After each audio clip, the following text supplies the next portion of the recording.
When we played the Wakeman track early on in the programme, I said that Rick would be here to chat with us. You weren't really expecting to be here tonight, Rick, were you? No, I went to the motor show. Yeah, no, I didn't expect to be here. It's a bit sudden. I only came in for the drink, and I had the drink, and it's going to be quite hard to say anything. But yeah.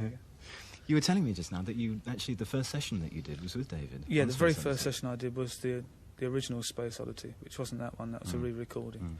Done at Trident with Terry Cox from Pentangle, Herbie Flowers, and myself. That was back in 1970, I think. Yeah, it's the very first session I ever did.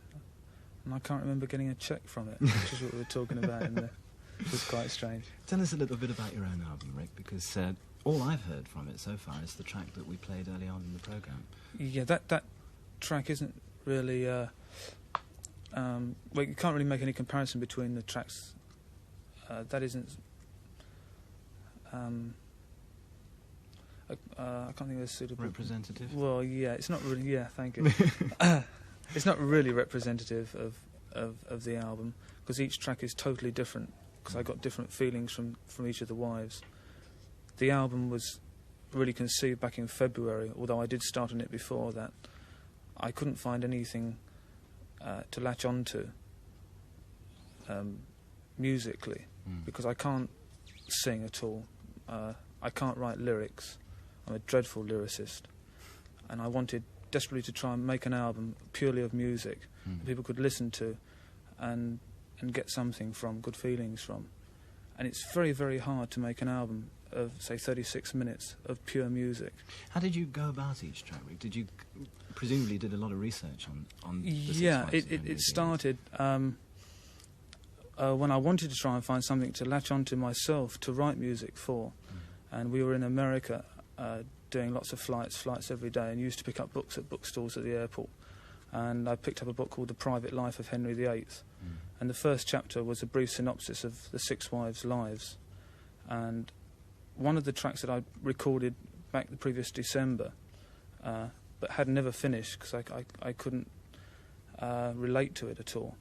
It related very much to Catherine of Aragon, and another one that I'd done related to Anne Boleyn, in my own feelings for what they'd done and the lives that they'd led. And I really looked forward then to getting back at the end of the tour and going in the studio and trying to redo those tracks, which I did do.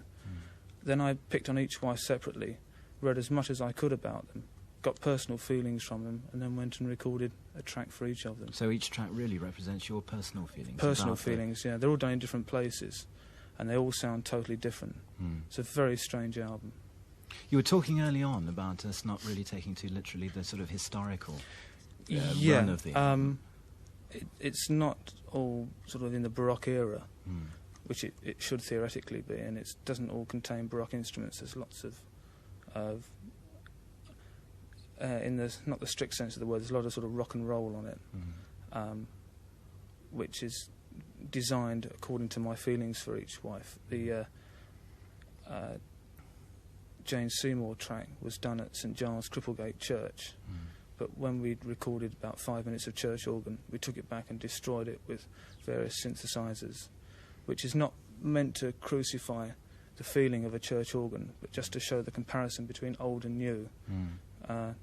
Because Jane Seymour had although she died young, she had a very old sort of head on her. It was to try and compare the two things and put them together. It's all personal feelings, they're not historically correct. I mentioned some of the names of some of the people who worked on the album with you. Who were you working with overall? Well, I've been very lucky. I've done a lot of sessions in the short time I've been sort of working, and I was lucky enough to be able to pick upon the ideal musicians per track. I used Steve, Chris, Bill and Alan from the band. Bill's not with the band now. But only on one track, the track we heard tonight, because I didn't want to use them too much, because I didn't want it at all to end up anything like a Yes album. I used Dave Winter, who was the old bass player with If, Chaz Cronk, who's bass player with Philip Goodhand Tate, and a session bass player called Les Hurdle. On guitars, Mike Egan, Steve Howe, and Dave Lambert from Straubs. And drums, Bill Bruford, Alan White, and Barry D'Souza. Because it's taken you a long time to record the album, Rick, hasn't It's it? been 8 months, yeah. But Is that mostly because Yes have been so busy? Yeah, well, in between that, we've done 4 American tours. Well, we Mm. started one before I started the album, and 3 in between. So it's been a matter of the time I've been home doing the album in between those times. Mm. It's been pretty hard. You sort of come home one day and you're in the studio the following day. Then the main problem is that you listen back to stuff that you did 3 months ago.